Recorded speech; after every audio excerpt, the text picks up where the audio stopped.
Hello everybody, welcome to Vision Guidance. মই মুজিবুৰ ৰহমান লস্কৰে সকলোকে আজিৰ এই ভিডিঅ'লৈ স্বাগতম জনাইছো। আজিৰ ভিডিঅ'ত আমি অসমৰ বিষয়ে বহু নজনা কথা জানিম। আমি অসমৰ বিষয়ে বহু কথাই জানো অসমৰ বাসিন্দা হিচাপে, কিন্তু আজিৰ এই ভিডিঅ'টোত আমি এনেকুৱা বহু কথা আলোচনা কৰিম যিবিলাক কথা আমি বহুতে হয়তো আগতে কেতিয়াও শুনা নাই বা জনা নাছিলো। আজিৰ এই ভিডিঅ'টো কোনো বিশেষ শ্ৰেণীৰ কাৰণে নহয় যে কোনো ক্লাছ 7, 8 বা ক্লাছ 9, 10 এনেকুৱা নহয়। এই ভিডিঅ'টো সকলোৰ কাৰণে, সকলোৱে এই ভিডিঅ' চাব পাৰে। ইয়াৰ উপৰিও বিদ্যালয় মহাবিদ্যালয়ৰ ছাত্ৰৰ উপৰি অন্য যিসকল লোক অসমৰ বাসিন্দা তেওঁলোকেও এই ভিডিঅ'টো চাব পাৰে। এই সিৰিজ যেটো আমি লৈছো নো ইয়ৰ কান্ট্ৰি ষ্টেট বাই ষ্টেট, এই সিৰিজটো চাব পাৰে কাৰণ আমি ভাৰত দেশৰ বাসিন্দা হিচাপে ভাৰতবৰ্ষৰ বিষয়ে বা অসমৰ বাসিন্দা হিচাপে অসমৰ বিষয়ে ভালদৰে জনাটো আমাৰ কাৰণে প্ৰয়োজনীয়, বহু সময়ত আমাক প্ৰয়োজন হয়। গতিকে আৰম্ভণিটো দীঘলীয়া নকৰি আমি ভিডিঅ'টো আৰম্ভ কৰিছো। This slide is all about me. প্ৰথমে আমি চাম অসমৰ চাৰিসীমা। অসমৰ চাৰিসীমাত কি কি আছে? এইখন হৈছে অসমৰ মানচিত্ৰ, মানে এইখন হৈছে অসমৰ যেটো মানে শেহতীয়া মানচিত্ৰ, নতুন যিখিনি জিলা হৈছে হোৱাৰ পিছৰ মানচিত্ৰ। এই মানচিত্ৰত আমি যদি চাওঁ অসমৰ চাৰিসীমা ভূটান, উত্তৰে কি কি আছে? ভূটান আছে, চীন দেশ আছে আৰু অৰুণাচল প্ৰদেশ। অৰুণাচল প্ৰদেশ হৈছে ভাৰতৰে এখন ৰাজ্য আৰু বাকি ভূটান আৰু চীন দেশ দুখন বিদেশী ৰাষ্ট্ৰ। আমি যদি পূবফালে চাওঁ এইখিনি অংশ অৰুণাচলৰ অংশ, নাগালেণ্ড, মণিপুৰ আৰু পূবলৈ গ'লে ম্যানমাৰ এখন বিদেশী ৰাষ্ট্ৰ আছে। কিন্তু আমি যদি সীমাতে লাগি থকাখিনি আলোচনা কৰোঁ তেনেহ'লে নাগালেণ্ড আৰু মণিপুৰ ভাৰতীয়, এই দুখন ভাৰতীয় ৰাজ্য সীমাতে লাগি আছে। আমি যদি দক্ষিণলৈ চাওঁ দক্ষিণ ফালে মিজোৰাম আছে আৰু ত্ৰিপুৰা আছে, এই দুখন, আৰু বাংলাদেশ আছে, মেঘালয় আছে। গতিকে এই মেঘালয়, বাংলাদেশ, ত্ৰিপুৰা, মিজোৰাম অসমৰ দক্ষিণ অংশত এইখিনি ঠাই আছে, আৰু পশ্চিম ফালে আছে পশ্চিমবংগ। এইটো হ'ল অসমৰ চাৰিসীমা। নেক্সট যদি চাওঁ আমি অসমৰ ইম্পৰ্টেণ্ট কিছুমান ইনফৰমেশ্যন। অসমৰ মুখ্যমন্ত্ৰী chief minister Sarbananda Sonowal, governor Jagdish Mukhi, governor মানে ৰাজ্যপাল জগদীশ মুখী। অসমৰ ৰাজধানী হৈছে দিছপুৰ। আমি বহুতে গুৱাহাটী বুলি কওঁ, কিন্তু গুৱাহাটী নহয়, আচলতে গুৱাহাটীত থকা দিছপুৰ হৈছে অসমৰ ৰাজধানী। হাইকোৰ্ট, অসমৰ হাইকোৰ্ট হৈছে গুৱাহাটী হাইকোৰ্ট। চিফ জাষ্টিচ, এই হাইকোৰ্টৰ মুখ্য ন্যায়াধীশ, মেইন যিজন বিচাৰপতি আছে, মেইন যিজন হাকিম আছে, মানে সেইজন হৈছে অজয় লাম্বা। চিফ জাষ্টিচ যাক কোৱা হয়, প্ৰত্যেকখন হাইকোৰ্টতে এজন চিফ জাষ্টিচ থাকে, সেইজন হৈছে অজয় লাম্বা। এইখিনিতে এটা মন কৰিবলগীয়া কথা হ'ল যে গভৰ্ণৰ বা চিফ জাষ্টিচ এওঁলোক প্ৰায় সলনি হৈ থাকে।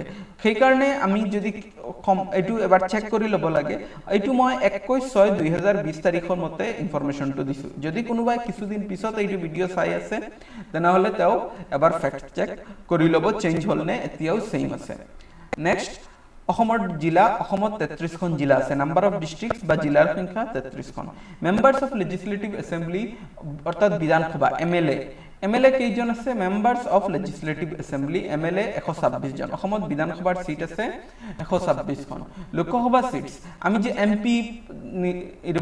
এমপি যে নিৰ্বাচন কৰি দিওঁ, মেম্বাৰ অফ পাৰ্লিয়ামেণ্ট এমপি, সেই এমপি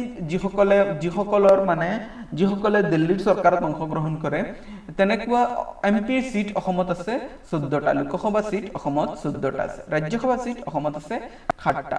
বিধান পৰিষদ নাই। কিছু ৰাজ্যত এনেকুৱা আছে বিধানসভাও থাকে আৰু বিধান পৰিষদ থাকে।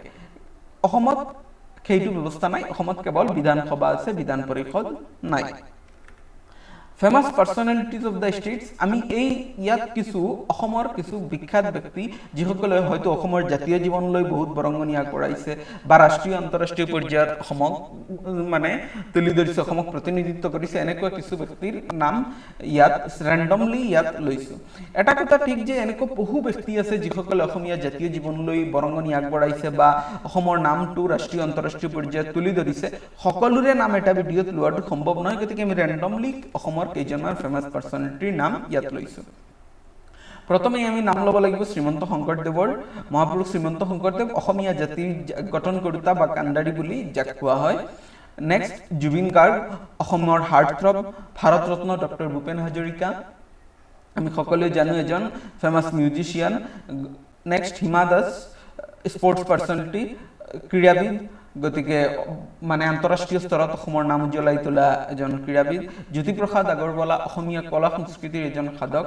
অংগৰাগ পাপন মহন্ত, এজন প্ৰখ্যাত ৰাষ্ট্ৰীয় আৰু আন্তঃৰাষ্ট্ৰীয় পৰ্যায়ত বিভিন্ন সুনাম কৰি অসমক প্ৰতিনিধিত্ব কৰা এজন সিঙ্গাৰ।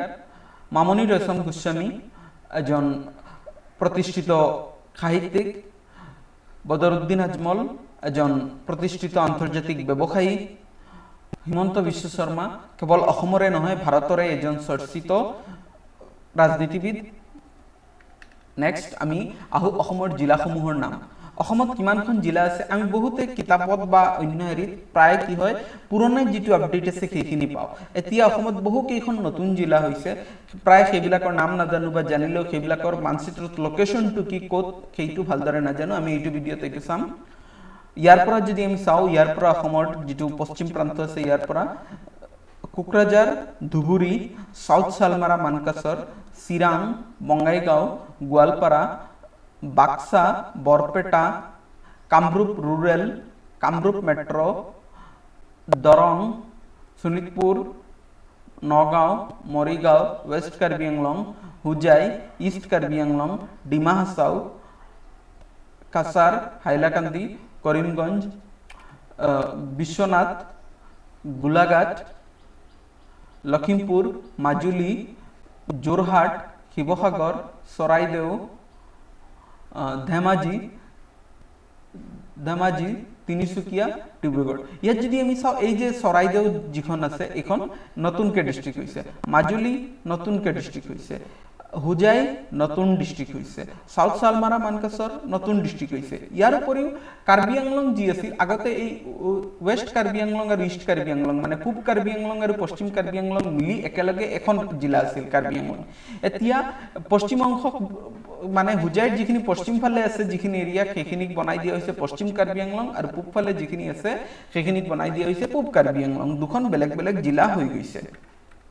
আমি ইয়াতে গোটেই লিষ্টটো আছে কিমানখন জিলা অলৰেডি আমি আলোচনা কৰিছোঁ। কাছাৰ, হাইলাকান্দি, কৰিমগঞ্জ, ডিমা হাছাও, হোজাই, ইষ্ট কাৰ্বি আংলং, ৱেষ্ট কাৰ্বি আংলং, মৰিগাঁও, নগাঁও, এই লিষ্টটো সকলোৱে পঢ়ি ল'ব এবাৰ। নেক্সট আমি যদি আহোঁ অসমৰ জনসংখ্যা, এইটো 2011 চনৰ লোকপিয়ল মতে আমি হিচাপ কৰিছোঁ। আমি সকলোৱে জানো যে 10 বছৰৰ মূৰে মূৰে লোকপিয়ল হয় বা অৰ্থাৎ মানে মানুহ গণনা হয়। সেইটো 2011 চনত হৈছিল আৰু 2021 চনত হ'ব আকৌ। কিন্তু 2021 চনৰ এইটো হোৱাৰ আগলৈকে আমি 2011 চনত যিখিনি মানে ডাটা পোৱা গৈছিল সেইখিনি ব্যৱহাৰ কৰিম। আৰু সেই 2000 চনৰ হিচাপ মতে অসমৰ মুঠ জনসংখ্যা হৈছে 3,12,05,577 জন। তাৰে ভিতৰত পুৰুষ হৈছে 1,59,39,443 জন আৰু মহিলা হৈছে 1,52,64,133 জন। ভাষা অসমত 3টা ভাষা চৰকাৰীভাৱে চলে, আছামিজ, বেংগলী, বড়ো। অসমীয়া ভাষা অসমৰ প্ৰায়বিলাক অঞ্চলতে অসমীয়া ভাষা চলে। বৰাক উপত্যকাৰ যিখিনি অঞ্চল আছে এই যিখিনি অঞ্চল আছে কৰিমগঞ্জ, হাইলাকান্দি, কাছাৰ তাত চৰকাৰীভাৱে বঙলা ভাষা চলে।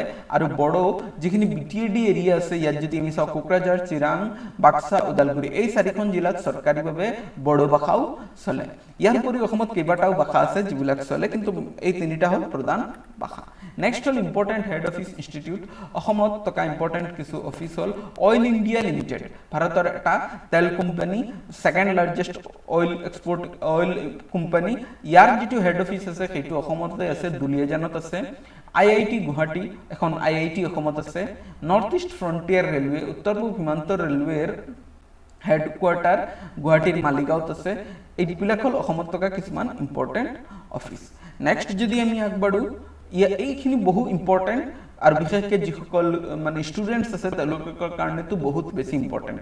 ষ্টেট চিম্বলছ বাকী সকলোৱে আমি জানিব লাগে, যিহেতু আমি অসমৰ মানুহ, গতিকে অসমৰ ষ্টেট চিম্বল ৰাজ্যৰ প্ৰতীক যিবিলাক আছে, ৰাজ্যৰ কিছুমান প্ৰতীক আছে সেইবিলাক আমি জানিব লাগে। যেনে ষ্টেট ডান্স, অসমৰ ৰাজ্যিক ডান্স হৈছে সত্ৰীয়া নৃত্য। ষ্টেট ফ্লাৱাৰ, ৰাজ্যিক ফুল হৈছে কপৌ ফুল, যাৰ ইংৰাজী নাম হৈছে ফক্সটেইল অৰ্চিড। ষ্টেট ট্ৰী, ৰাজ্যিক গছ হৈছে হলং। হলং এক প্ৰকাৰৰ গছ যাৰ ইংৰাজী নাম হৈছে ডিপটেৰকৰ্পাছ মেক্ৰকৰ্পাছ, অসমীয়াত যাক কোৱা হয় হলং। এইটো হৈছে অসমৰ ৰাজ্যিক গছ। অসমৰ ৰাজ্যিক প্ৰাণী হৈছে এশিঙীয়া গড়, ওৱান হৰ্ন ৰাইনচৰছ। আৰু অসমৰ ৰাজ্যিক চৰাই হৈছে দেওহাঁহ, হোৱাইট উইংড উড ডাক। এইখিনি অসমৰ ষ্টেট চিম্বলছ, সেইখিনি বহুত ইম্পৰ্টেণ্ট। এনেকুৱা আৰু বহু ইনফৰমেশ্যন আছে অসমৰ বিষয়ে জানিবলগীয়া, গতিকে এইখিনি আমি পৰৱৰ্তী এই অসমৰ বিষয়ে আৰু এটা ভিডিঅ' মানে এই ভিডিওটোৰে পাৰ্ট 2 আপলোড কৰা হ'ব সেই পাৰ্ট 2ত আমি আৰু এনেকুৱা বহু ইম্পৰ্টেন্ট কথা জানিম ভিডিও দীঘলীয়া হ'ব কাৰণে এটা ভিডিওত গোটেইখিনি ইনফৰমেশন লোৱা নাই গতিকে সকলোকে এই ভিডিওটো প্ৰয়োজনীয় জনলৈ শেয়াৰ কৰিবৰ কাৰণে অনুৰোধ জনালো এনেকুৱা এটা ভিডিও এই যে যিমান ষ্ট্ৰীট সিম্বল প্ৰত্যেকটোৰ বিষয়ে ইনফৰমেশন কালেক্ট কৰি বনোৱাত বহু সময় লাগে আৰু বহু সময়ৰ ফলত বহু পৰিশ্ৰমৰ ফলত এনেকুৱা এটা ভিডিও বনাব পৰা যায় গতিকে আৰু পৰৱৰ্তী যেটো আমি ভিডিও কৰিম ইয়াত আৰু এনেকুৱা বহু ইম্পৰ্টেন্ট যিবিলাক টপিক আছে এনেকৈ অসমৰ কি ফেমাস ডান্স আছে তাৰ পিছত কি ফেমাস সং আছে মেজৰ কত নদী বান্ধ আছে কোন কত মানে ইম্পৰ্টেন্ট টুৰিষ্ট প্লেস আছে এই গোটেইবিলাক আমি নেক্সট ভিডিওটোত আলোচনা কৰিম গতিকে সকলোকে এই যেটো ভিডিও আছে এই ভিডিওটো শেয়াৰ কৰিবৰ কাৰণে এটো ভিডিও সকলোকে শেয়াৰ কৰিব পৰা যায় কাৰণ এটো নিৰ্দিষ্ট কোনো ক্লাছৰ কাৰণে নহয় শেয়াৰ কৰিবৰ কাৰণে ভিডিওটো লাইক কৰিবৰ কাৰণে অনুৰোধ জনালো আৰু ইয়াৰ লগতে পৰৱৰ্তী যেটো ভিডিও আহিব পাৰ্ট 2 সেইটো চোৱাৰ কাৰণেও অনুৰোধ জনালো ধন্যবাদ